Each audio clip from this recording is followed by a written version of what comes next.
God, bring the street back. Okay, so okay, yep. Chapter 8 quiz number 1. And his disciples just happened to be passing by the wedding when the governor of the feast called him to deal with their lack of wine. False. That is false in every sense of the word. Number 2, according to Jewish custom of the day, the Jewish brides were married to work on Monday. False. That's false. I think it's Wednesday. I don't care. Okay. I think it was. Yeah, and I've never heard that before. I'm not saying they're wrong. I'm just saying that's not relevant. The servants tasted the wine before they took it to the governor of the feast for his final approval. False. That is false. False, false, false. In which city did the miracle take place? Cana. Cana. Where was that? Galilee. In Galilee. Very good. You didn't need to know that. But what unit of measure was used to indicate the capacity of the pots? A firkin. Firkin. Absolutely. Explain what Christ meant when he told Mary, "Mine hour. My hour has not yet come." Okay, so here I'm going to give you what I said, but first our birthday girl has arrived.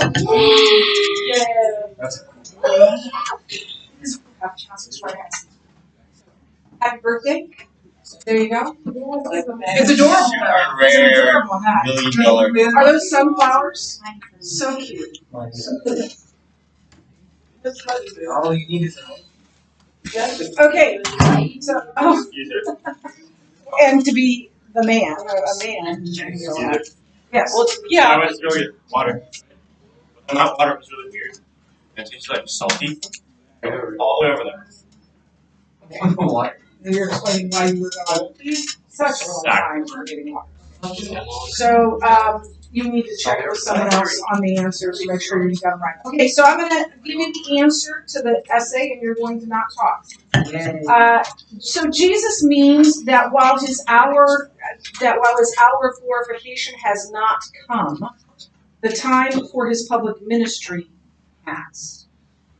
And when he says, "My hour has not yet come," he's talking about his glorification on the cross and through the empty tomb. That hour has not yet come. This hour, the hour of him to begin his ministry, to begin teaching and preaching and doing miracles, that time has come. So he wasn't saying no, obviously. However, he is trying to help his mother look beyond physical concerns. And we'll talk more about that in next week. We'll talk more about that next week. Yes? So, I kind of feel like it was a time for millions of divine power and stuff, but I also like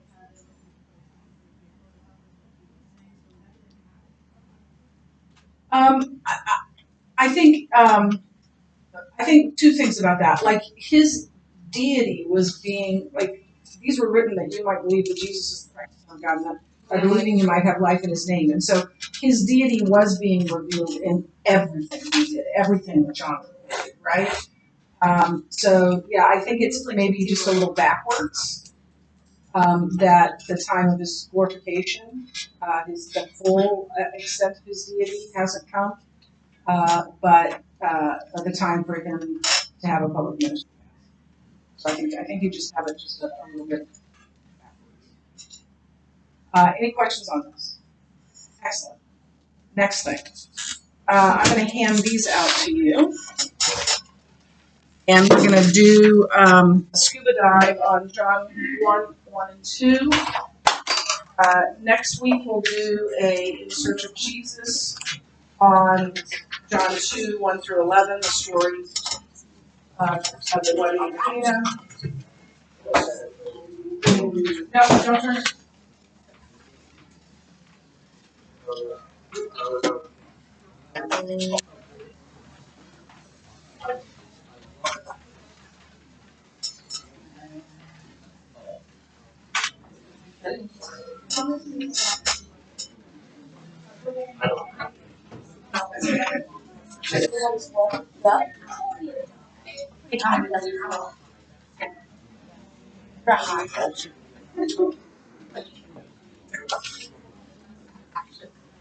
an extra one in there somewhere.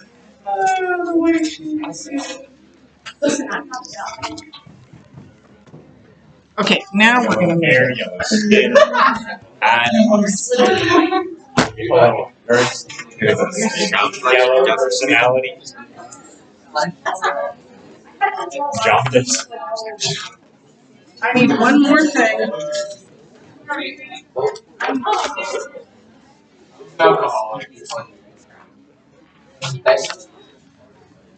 Anybody want a box?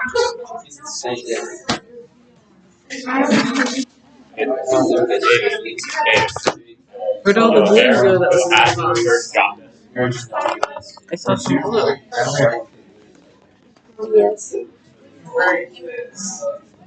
No more blue. Just a little blue right there. You like it, Gum? You like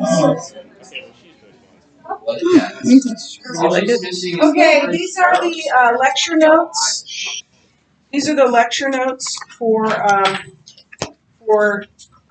John 1, 1, and 2. And we're going to go through, because this prologue is a unit, I'm going to read the whole thing and then I'm going to come back and talk about you can't wear it.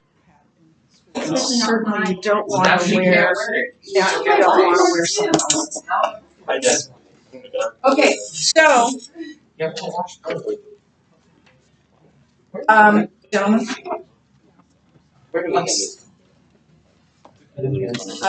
kids, now's the time to start. So in the beginning was the Word, and the Word was with God, and the Word was God. He was in the beginning with God. All things were made through Him, and without Him was not anything made that was made. In Him was light, and the light was the light of men. The light shines in the darkness, and the darkness does not overcome it. There was a man sent from God, whose name was John. He came as a witness to bear witness about the light, that all might believe through him. He was not the light, but came to bear witness about the light. The true light, which gives light to everyone, was coming into the world. He was in the world, and the world was made through him, yet the world did not know him. He came to his own, and his own people did not receive him. But to all who did receive him, who believed in his name, he gave the right to become children of God, who were born not of blood, nor of the will of the flesh, nor of the will of man, but of God. And the Word became flesh and dwelt among us, and we have seen his glory, glory as of the only Son from the Father, full of grace and truth. John bore witness about him, and cried out, "This is he of whom I said, he who comes after me ranks before me, because he was before me." For from his fullness, the fullness of Christ, we have all received grace upon grace. For the law was given through Moses, grace and truth came through Jesus Christ. No one has ever seen God, the only God, meaning Jesus, who is at the Father's side. He, Jesus, has made God known. So that's the whole thing. And now we're going to go back and camp on these first two very rich verses.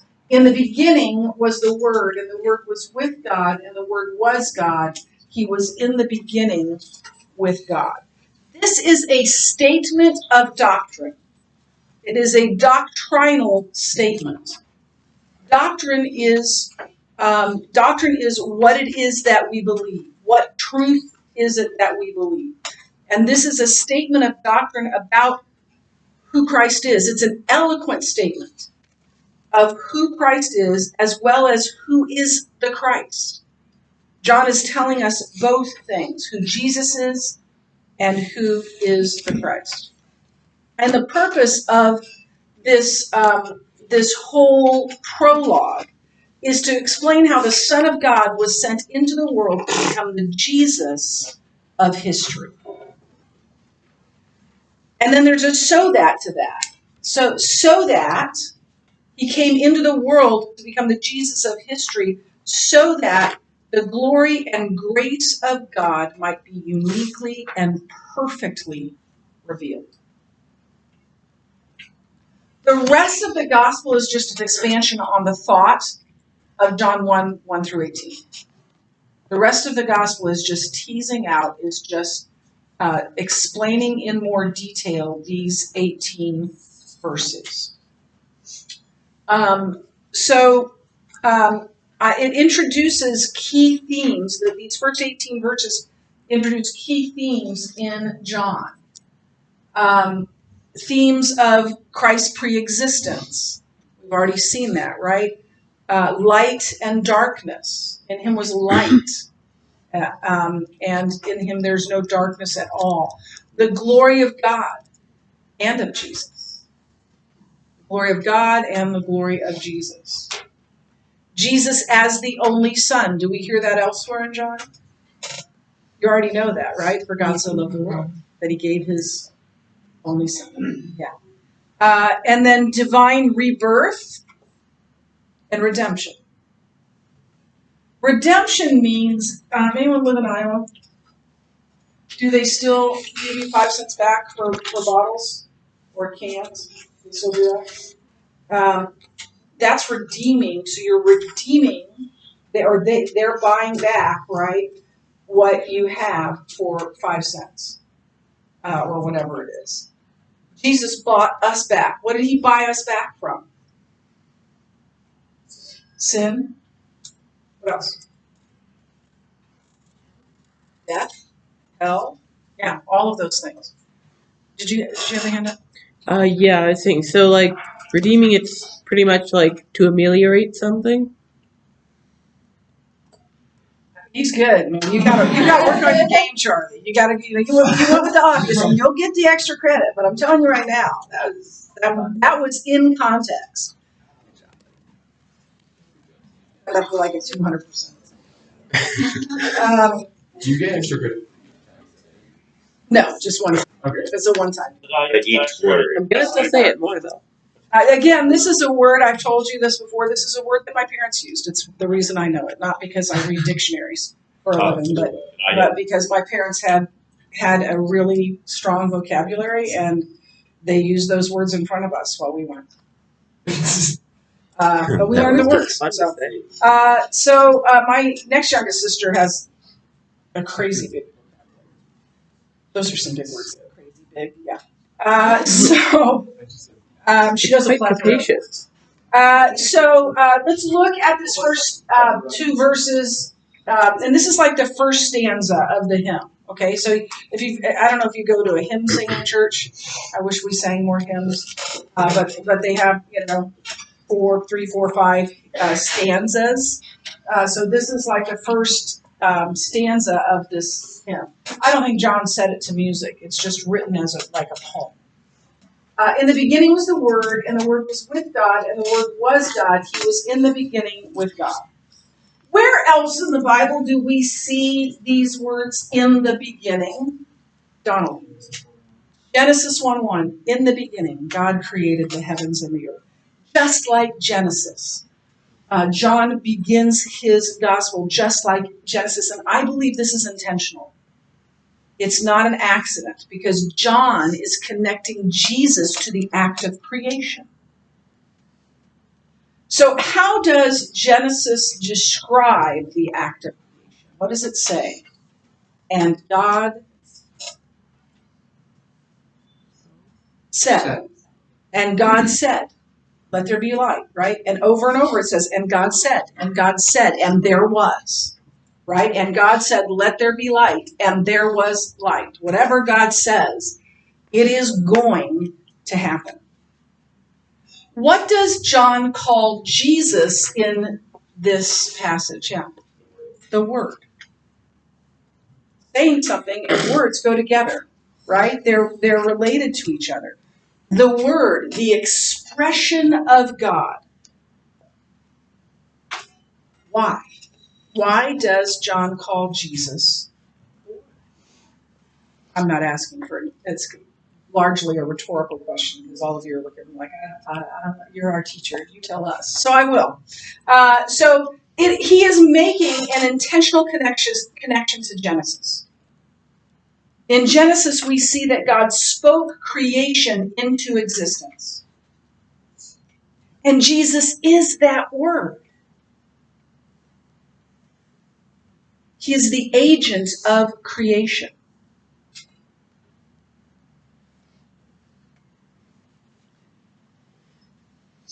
Have you ever heard this phrase, let the Bible interpret the Bible? Right. So oftentimes in the Bible, if you get to a place where you're like, I'm not sure what's going on here, it's helpful sometimes to look at other places in the Bible and see where that same theme or those same kinds of words are being used. So we don't just see this idea in Genesis 1 and John 1. We see it elsewhere as well. Paul wrote this in Colossians. He, meaning Jesus, is the image of the invisible God, the firstborn of all creation. That doesn't mean that he was the first thing created. It means that he was there before creation. For by him all things were created, in heaven and on earth, visible and invisible, whether thrones or dominions or authorities. All things were created through him and for him. So here in Colossians, Paul is upholding and affirming what John has written, that he has always been.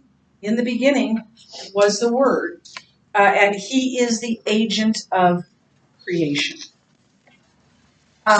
So in the beginning was the Word. The Word was Jesus.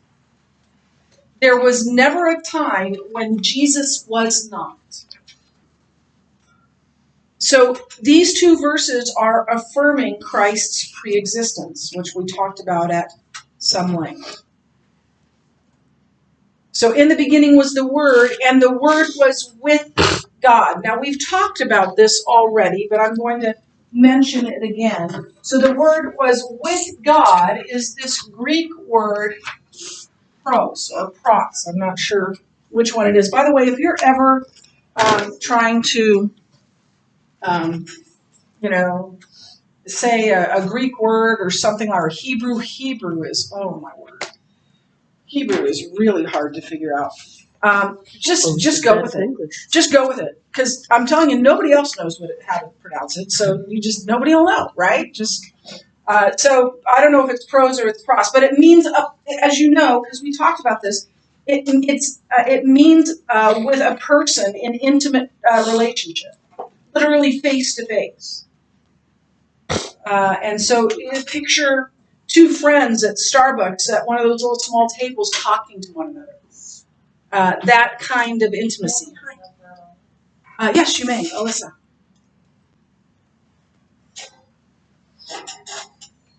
So Jesus will reaffirm this truth over and over again in the Gospel of John.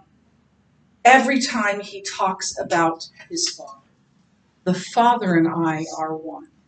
If you've seen me, you've seen the Father. Jesus uses this language of intimacy to describe his relationship with God the Father. And he's going to tell us, Jesus is going to tell us that the words and deeds of Jesus are the words and deeds of God. Now, here's another word for you. And I don't know that we've talked about this word already, but this is a theological word. And you can probably get it by context clues. What's Christology or Christology, depending on how you pronounce it? Christ. It's the study of Christ, okay? So this, in John, let's see. In John 1 and 2, in all of John 1 through 18, in the entire program, the entire prologue, this is high Christology. In theological circles, they talk about high Christology. High Christology means that you are elevating who Jesus is. Low Christology is he was just a man, right? This is really high Christology. In the beginning was the Word, and the Word was with God, and the Word was God.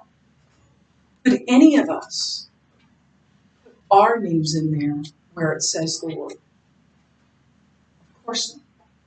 Could any human being other than Jesus who has ever lived put their name in there instead of Jesus? No, absolutely not.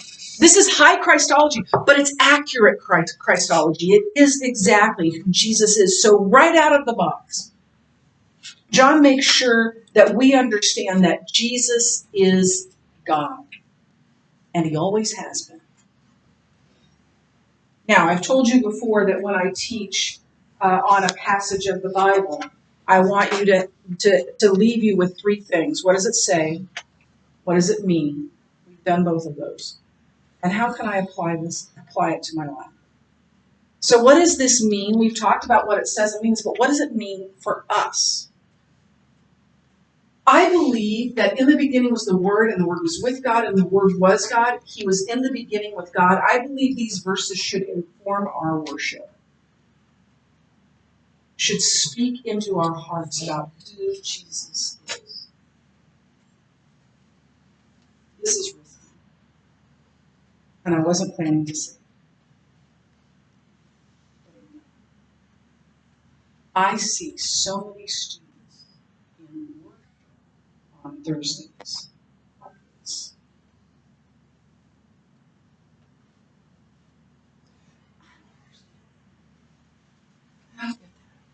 He's the King of the universe. He created you. He created me. He created everything. He loves us. He died for us. He rose again so we might have eternal life. And that bores people? Give me Jesus.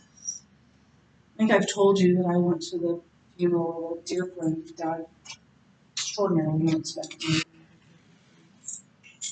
Monday.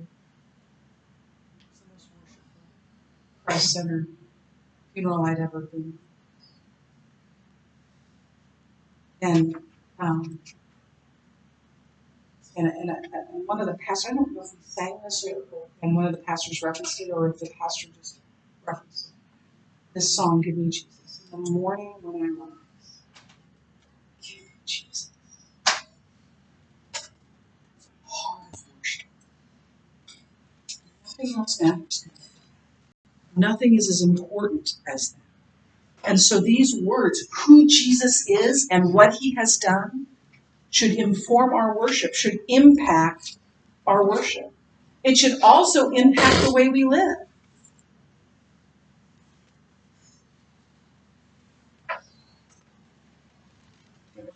Stand up.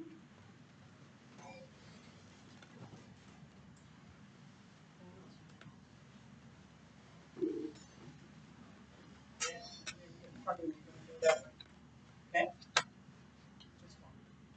What am I doing? Yeah, stop. Stop. Let's come back this way. Okay. Walk that way. What am I doing?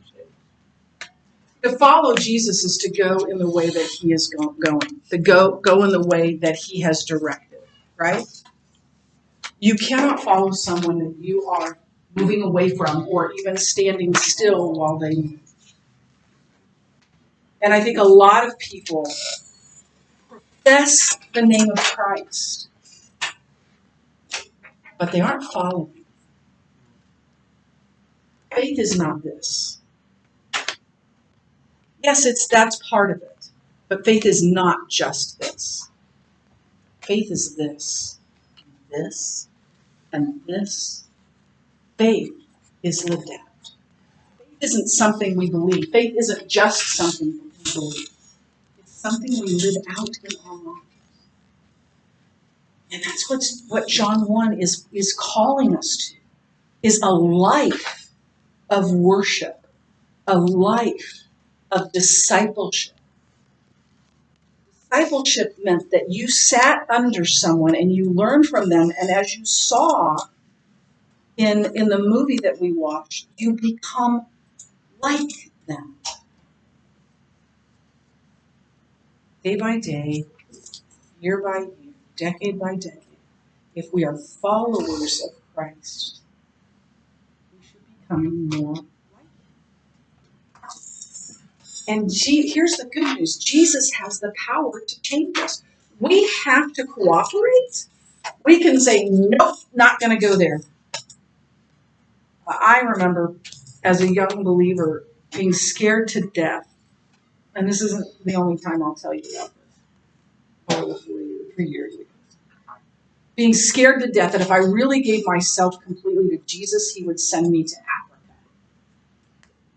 And that scared me. You know why? Snakes. There are snakes in Africa, and almost all of them are poisonous.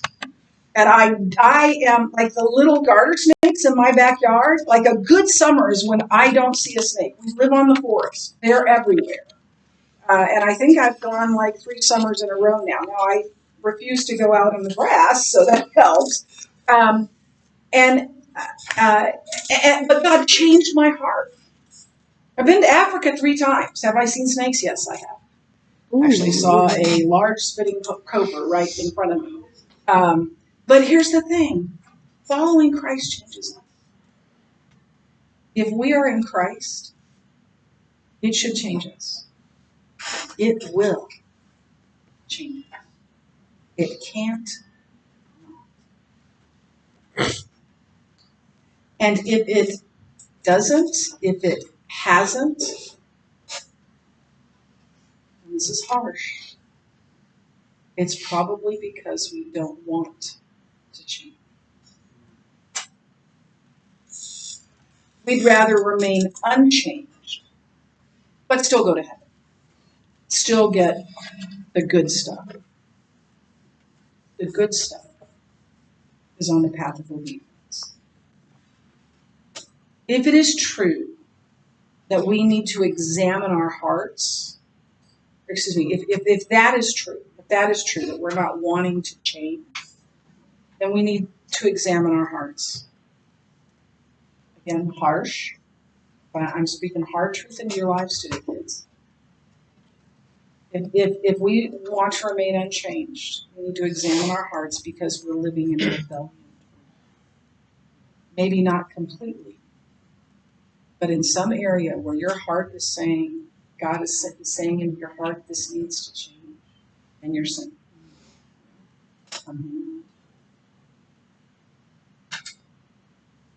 that's rebellion. And that's dangerous. We will never be perfect this side of heaven. None of us will be perfect this side of heaven. But our desire should be to not sin.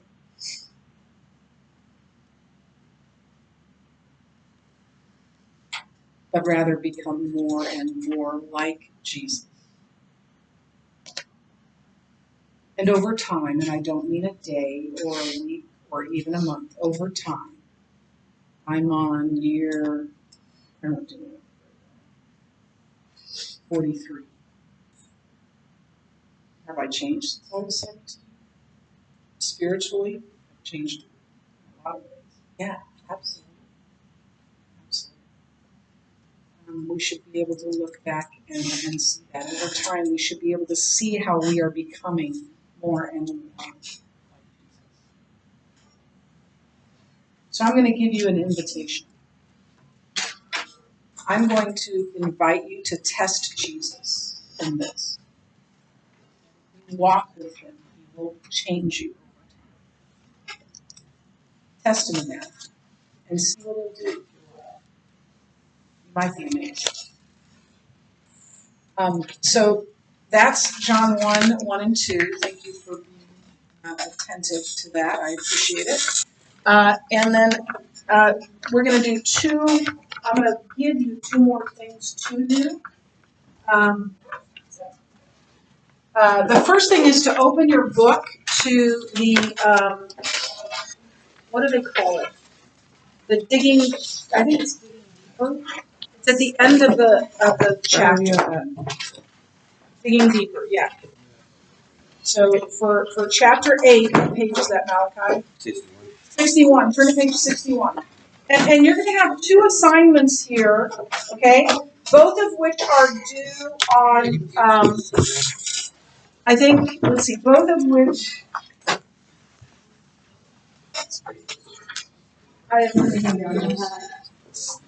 both of which are due on Monday, okay? And you have the rest of the hour to work on them. Number 3 on the digging deeper. Number 3 on the digging deeper. If you do that, you will get extra credit.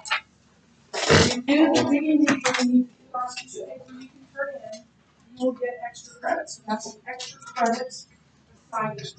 This assignment is not extra credit. Go over John 2, 1 through 11. And this, so the news of Jesus, I don't need a little, that we do with the scuba dive and the search of Jesus.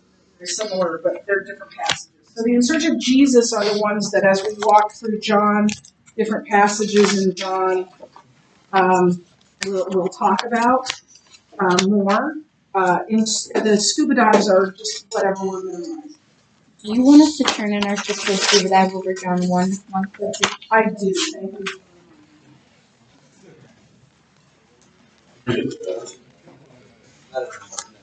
I'm handing out the questions for you. What about the quiz? The quiz we took. Wait, yeah, we did that.